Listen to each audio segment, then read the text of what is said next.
let's just do it. Come on, let's just do it. So hello everyone. Today I'm doing the sequel to the worst video on my channel, which was I try to review It Ends With Us while I eat a chili. And in that video, I just start sputtering 2 minutes in and I can't do anything. And I'm sure this video is going to be much the same. I'm gonna up the ante a little bit. Not only is the book that we're gonna talk about today longer, not only is it worse, but I will be doubling the amount of spiciness that I will be inserting orally. Today, we're reviewing Fourth Wing, the famous dragon book talk book written by some hack. It's identical to every other smutty Wattpad piece of shit you'd read, but for whatever reason it got popular, which meant that I had to read it. And to really pay this book the respect it deserves, I'm gonna be eating 2 chilies at a time, and I'm gonna be topping the chilies with this hot sauce that sent my friend into a coma. It looks like expired fucking ketchup. It looks like a solid, you know? It looks non-Newtonian. God, this is not a sauce, it's like a paste. Fourth Wing was about 100 times worse than It Ends With Us. It Ends With Us was like consistently funny, it was shorter, and the characters were stupider.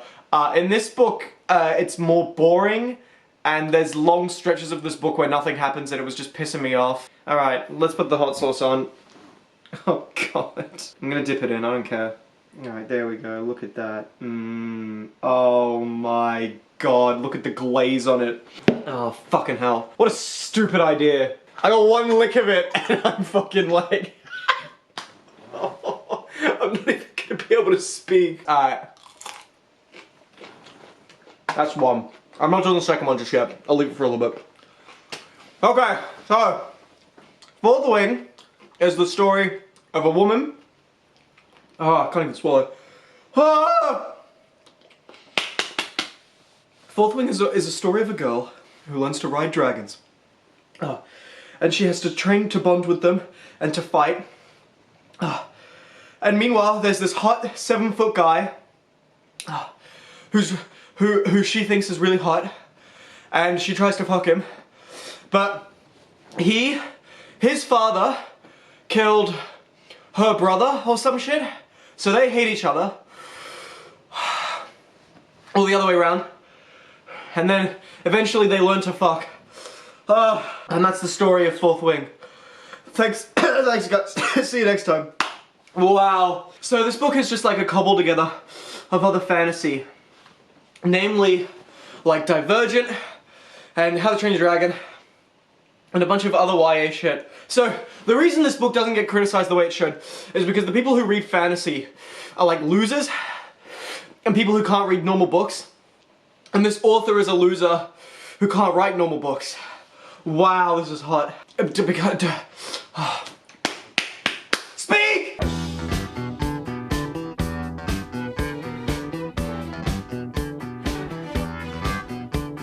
God, I'm like Homelander with the milk. Okay, the main character is sorted into the Rider Quadrant, which is where she learns how to be a dragon rider. She initially wanted to be a librarian in the Scribe Quadrant, but her mum said no. And the main girl gets sorted into the Rider Quadrant even though she's the underdog, and will she make it? Oh, she does. And not only that, because she's so powerful, she bonds with dragons and she becomes a master or whatever. Wow. It turns out that that was always where she was meant to be. I would never have seen that coming. My tongue just will not stop. It's the thing I used to speak. It's the thing I used to speak. She poisons someone with berries, which is the Hunger Games. She bonds with a dragon, and it's a especially big, rare dragon, just like Toothless. And she's in, and the Rider Quadrant is like Dauntless from Divergent. It's just a bunch of other fantasy bullshit. The writer is not very good or very smart, and it's just shit. It does the same thing a lot of other YA protagonists do, which is where their internal POV says like single swear words as single sentences. They'll be like, someone saw something, shit, full stop.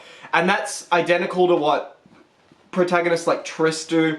So this main girl, Violet Sorengale, or whatever the fuck her name is, sounds exactly like Triss or Katniss from the Hunger Games. They sound the exact same. It's like all these fucking ways of writing a protagonist from the 2000s that died and has now been revived with necrotic magic here. A lot of swearing in this book, in Fourth Wing. Not that I care, I'm not the poster child for tasteful swearing, but it's weird to have this, like, book written for young adults and then the characters are like, whoa, that was batshit, and that's meant to be, like, edgy, like, oh, this is for the cool kids, this is edgy. You could say, Disco, you're not the core demographic for this book, and you're right, because the core demographic is losers. Me as the Alpha Omega Chad Xaden that I am, I don't need to bother with this kind of thing. Meanwhile, you Beta Squad Quadrant children can go back to Navarre or whatever the fuck the place is called. Oh my god. Now I should say this book isn't actually written for children, because this book is horny. It has sex appeal. It's the first ever YA book to have sex appeal ever, so that's why the publishing numbers were so huge. In this book, the object of our lust is a 6'7" Greek god hunk named Xaden Riorson, and he is like a Chad. He's got like a big back tattoo. He's what all the ladies love. He also apparently has gold flexed onyx eyes, according to the book. That's what they say his eyes look like. I don't know what that means. Is he ill? Is he a demon? Who has eyes that look like that? The hot guy then says, I like making you squirm, and you know, it just made me come immediately. The smut is pretty bad. It's not very hot in Fourth Wing. It's pretty bad smut. I can't tell you how insufferable it is when every single time this fucking main guy gets mentioned, it's accompanied with some, like, sexual comment of, like, he's appeared again. Gods, he makes my heart flutter. Oh my god, he's there again. God, his back looks so good.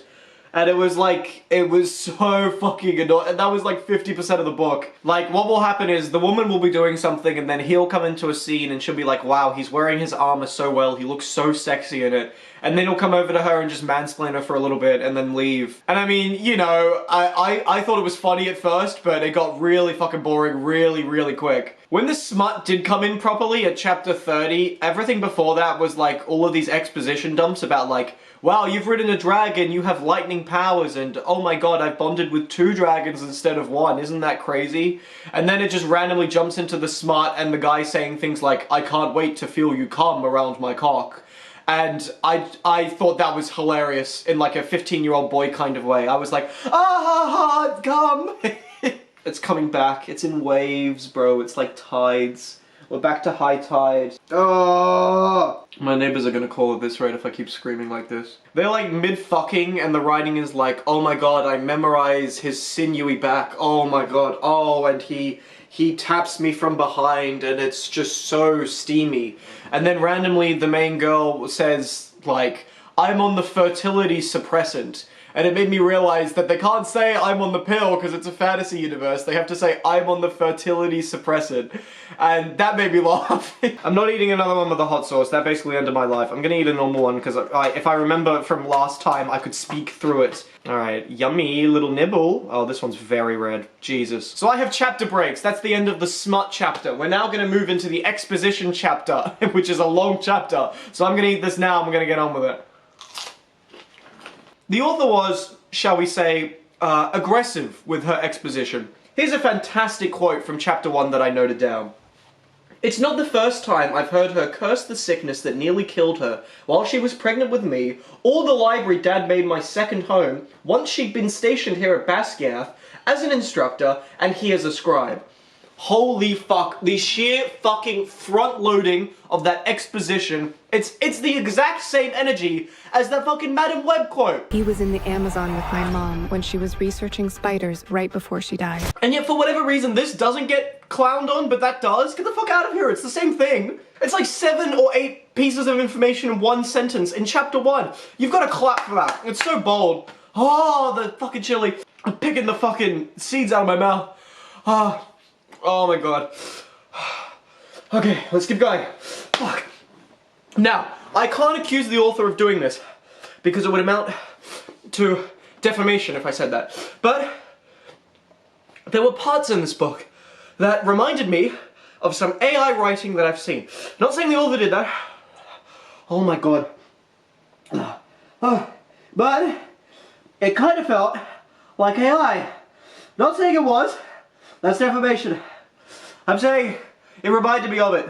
It was reminiscent of it. Every chapter begins with like a statement or like a piece of lore or like a Ministry of Magic official decree or some shit. And all of those were just gobbledygook, and they were all bad, and they didn't need to be in the book. It was just to pretend the world building was like well-rounded, but every single one of them was like so cringe. One of them was, even temples can be rebuilt, but books cannot be rewritten. What does that even mean, books can't be rewritten? What does that mean? Of course they can be rewritten! What does that even mean? What does that mean? I don't know what that means. Oh my god. The use of viewpoint in this book was really oppressive and limited, and in the Hunger Games or something like that, that works really well because it makes everything around the main character seem really threatening and powerful, but in this book, it just felt really blinded and like we weren't getting enough about the world that we needed to. She wasn't exploring the world, she was just in the one fucking place and like hearing things about everywhere else. So then when the main villains come in at the end of the book, you're like, who the fuck are these guys again? Were we meant to be paying attention to this? Because I was just thinking about how hot Xaden was. All of the dragon names are wonderfully unpronounceable. It reads like backwards writing or something. All of the characters get a special power that they get when they bond with a dragon. Like, one of them is like an airbender. One of them can see the outcome of battles, which is pretty OP. I don't know why he just doesn't go, let me just see. Oh, we're not fighting in that one. Alright, cool. Why doesn't he just do that? One of them is a shadow wielder, and I got confused as to what that meant. So, if he's a shadow wielder, does that mean he can control the position of light sources? Like, I'm a shadow wielder. I go, shadows go under the bed, and I turn the light on, and they go under the bed. And I'm like, bitch, that's where you belong. So can a shadow wielder control where light sources are? Or can he just control darkness? Is there a limit to how far a shadow can go? Or is he just controlling darkness? Because if it's shadows that detach, then it's just darkness, because shadows are the dark reflection of something. It's not just a patch of darkness. So if he's a shadow wielder, does that mean he can move around the shadow of a tree, or does that mean he can control where darkness goes? Because during the book he can control where darkness goes, and it doesn't make any sense. Can he control the strength of shadows? And if he can, does that mean he's dimming or brightening a light source? How does he do it? None of this matters but to say world building bad, exposition bad. I'm up to another chapter already, God help me. Okay, let's do another one. This is the last chapter. I'm gonna eat this, and then I'm gonna go to bed, I think. Oh my god. Alright. Fuck! Okay. So this chapter is called Boring. That's my chapter heading. We've talked a little bit about pacing and a little bit about exposition. This is called Boring. The rebellion shit was undercooked beyond belief in the first half. It was not something that the book was focusing on. It pretended to, but it didn't know where the reader was really thinking or putting its focus in. So when all of that stuff started to matter at the end, I had forgotten everything that was leading up to it or why it mattered. There's so much wasted time and wasted scenes that repeat the same thing again. There's a lot of scenes where the main character will get threatened by someone. They'll go, oh, Violet, I'm gonna kill you. And she'll come back with some quip like, oh, I'd like to see you try. Haha, oh, yeah, you say that, but I'll beat your ass, you bitch. And then they just keep doing that over and over. Oh my god, it's really... Wow, I'm gonna pass out, I think. And that gets really repetitive considering that there's no reason why people can't just kill her. In this place, people can just kill her. And they try a couple of times, but if they really want to kill her that badly, then just fucking do it. What's with all this cock teasing of like, oh, tomorrow I'm really gonna do it, this time for realsies I'm gonna do it. I'm gonna do it, say I won't, say less, you know? They just will not stop. And there were so many scenes where that was the point of the scene, was to threaten her and have her say something back, quippily.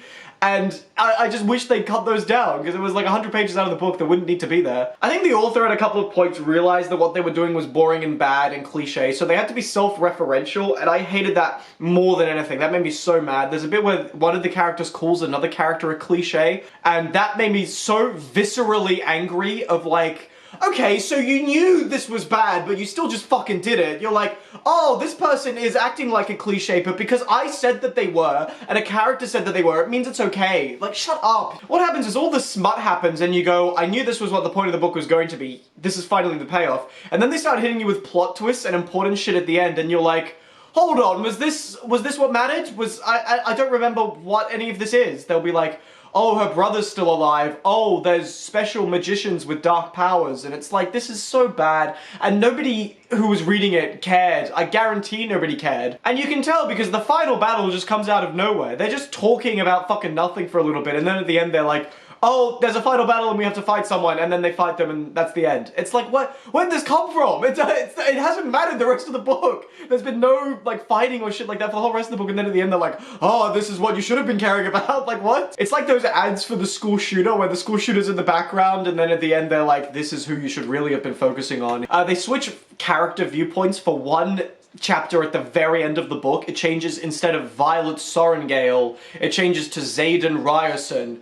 And Xaden speaks the exact same way as Violet, the exact same methods of exclamation, the same sentences, the same observations, but they'll be slightly edgier about it and they'll say fuck more. And that made me laugh really hard because it made me realize that all this time, the author really has just sounded like a 15-year-old. Like, that's just how they write, and they're incapable of doing anything else. And I just thought that was fucking awesome to finally... It was like a delayed reaction. It was like, finally, the payoff was me figuring out that the author sounds like a child. At the end of the book, they make it to District 13 or wherever they go, and they discover that District 13 was still alive, and they come across some people who they thought were dead, and District 13's actually been rebuilt, and she comes across someone she thought was dead, and that's the end of the book. Wow, and what you said there, Alex, that sounds really like the ending of Catching Fire.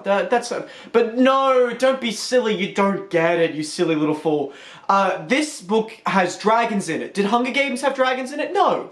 Different properties, no inspiration. The ending of the book was such an okay who gives a fuck moment, and for a book that was 600 pages, for me to not understand anything that happened in the book was incredible. It was flawless, and that was because of the viewpoint the book chose. It was because I thought I was meant to be focusing on other things like the porn, and it was because the book was written so poorly and we spent so much of it just cocking around and not doing anything. Thanks for watching me die. Make sure to drop your fan casting for the characters down below. My fan casting would be Charles Melton as Xaden Riorson, because then he would finally get that Oscar nom that he was snubbed for this year. Oh, the only iron flame is in my mouth, bitch. Goodbye.